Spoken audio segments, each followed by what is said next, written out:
И 31 декември след обед намираме се в долината на студа. Минус 6-7 градуса е. Да направим малко баирчета, малко ендуро. Сега тук ще се пуснем полекичка. Тия баирчета са малко странни, много са технични и не трябва да се дава газ, защото се парзаля. Сега ще видим какво става. Почваме.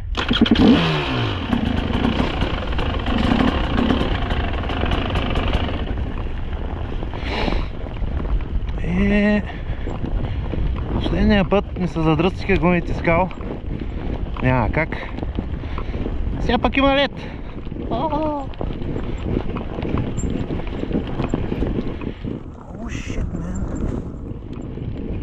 Слушайте задната как си скрибуца, весело, веселичко си скрибуца. Така. Така.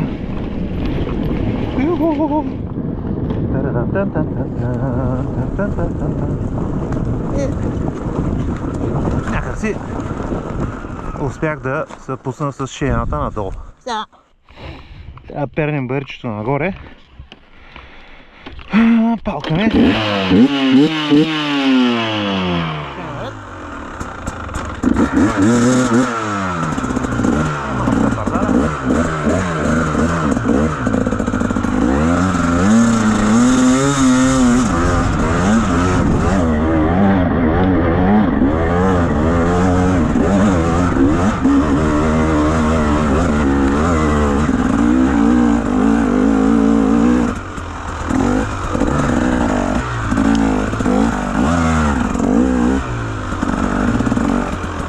Без да даваме газ, тук много е странен баира, ако дадеш газ и падаш. Така трябва да се държи в сцепление. И така.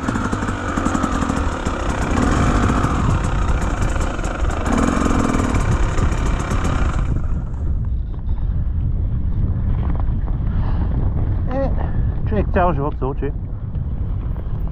Значи, гледайте само, следата на мотора е ледена и е много странно. Обаче пък е по-добре от кал, защото на калта хептен. Го тук съм минал и съм оформил една мръзовита линия. Как ще да се намръзвичкам.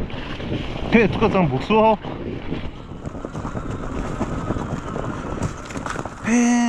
Сега ще видим какво става от другата страна. Тук да ви кажа една долина, минава една река. Принципно в ниското е ужасен студ.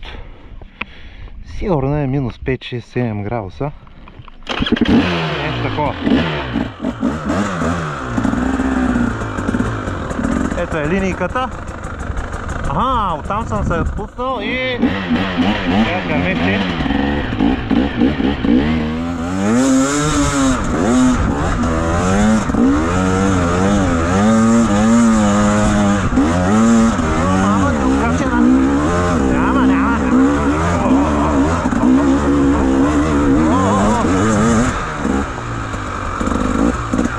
Няма газ-гачето, много е добро.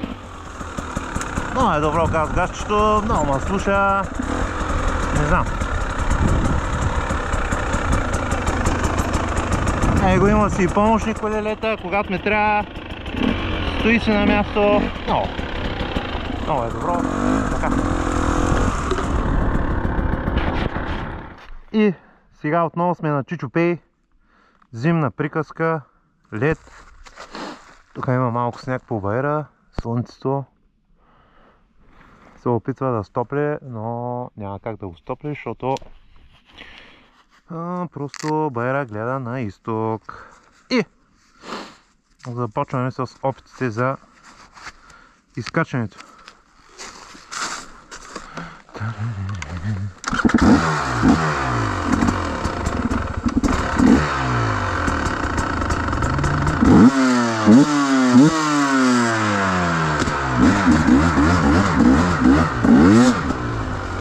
Има малко лед, но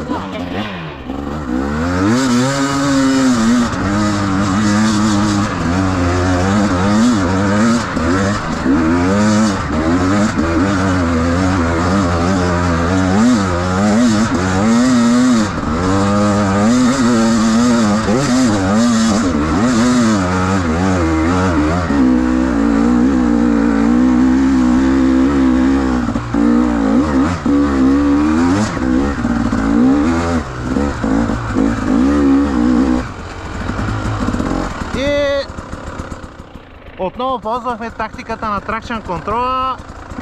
Просто като давам много газ, мотора почва да върти и добре. Да, има малко лед, но някак си трябва да се успее да слезем. Добре, добре. За такъв зимен ден. Ето, тук е копало животното. Първо изкачване.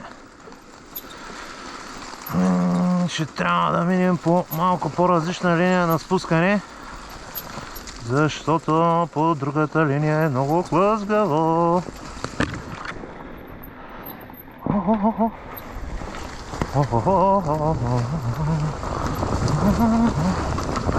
Няма проблеми. Ето го. Замръзнала почвичка. Хоп, хоп, хоп, хоп, хоп.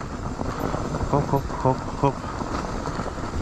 Но да не се регаем, защото големите пловци се давят на плитко. Ти замръзнали ти пути, човек. Камъни, блокажи. Ето тук по принцип е доста равно. Но все пак.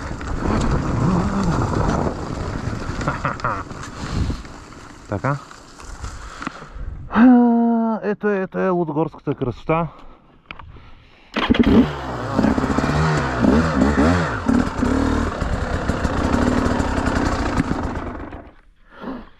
И сега отново ще атакуваме една моя любима хард ендуро линия. Тя не е много хард. Сега разликата е, че този път изчистих гадните кони, където ми се забиваха навсякъде по цялото тяло. И може би ще е по-добре. Ще я пробваме за днеска, за първи път.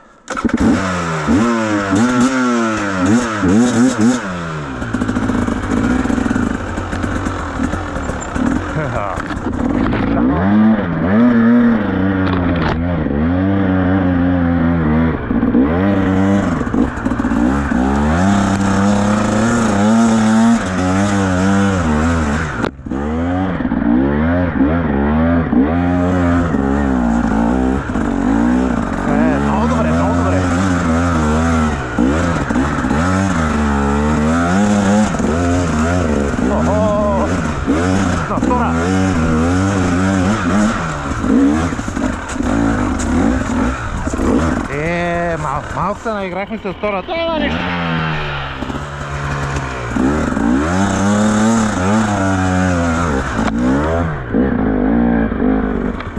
Така е, човек се учи докато е жив.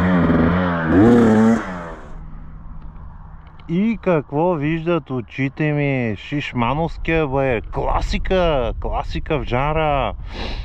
Кози пътеки. Една легенда, която чака да бъде покорена. Естествено, да не губим време. Телефончето. Така. Даря някой.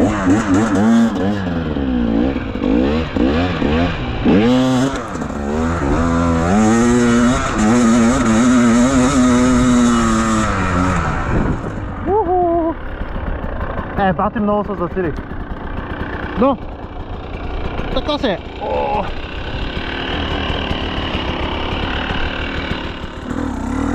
Трябва да го обърна този вятър.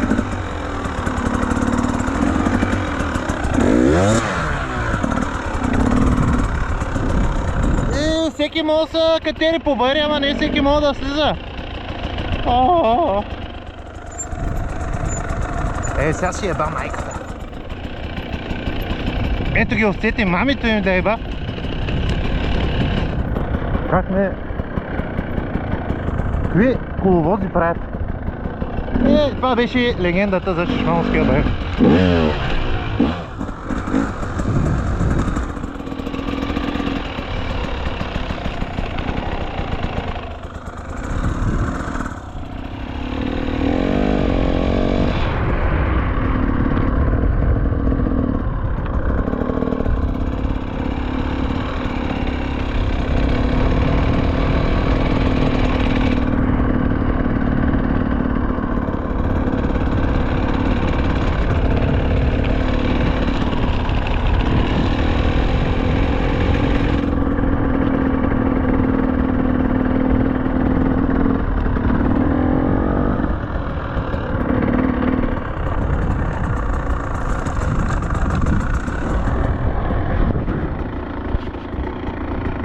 завършваме с моя любим баер, който съм си го разработил.